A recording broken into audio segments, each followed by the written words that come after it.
Hi, it's Susan with Cohab Designs, where each fluid art design is one of a kind. Today I wanted to play with primary colors and densities and see if I could get cells without adding any additional products to my paint. And I was really quite happy with the results. I made a little bit extra as I also wanted to dip some jewelry, and I scraped up all the leftovers, added a few more colors. I think it was purple and some additional white, and poured another quick landscape pour today.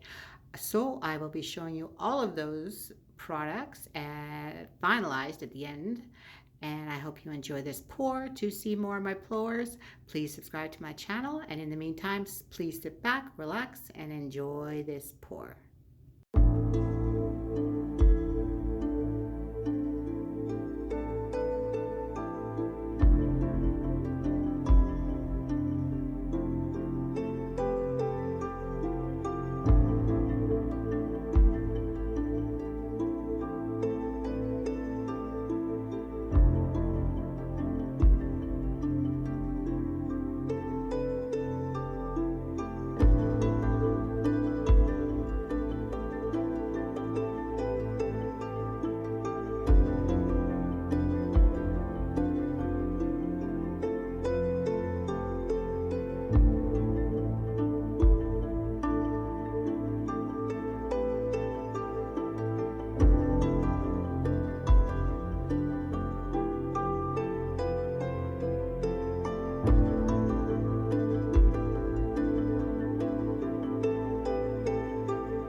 Going to give it a final torch. I did add some black, as you saw, as I wasn't happy with how the blue laid down on the canvas, and I just wanted to break it up a bit, and I was much happier with the results.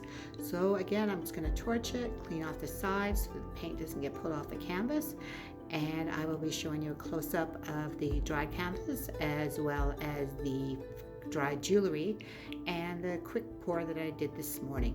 So again, I hope you enjoyed this pour. Please feel free to like this video and leave a comment, and to see more of my pours, please subscribe to my channel. To view artwork and jewelry that is available for purchase, please visit my website listed in the description. And I really do hope you enjoyed this pour, and I hope you have a wonderful weekend. Thanks again for watching, and we'll see you again soon. Take care.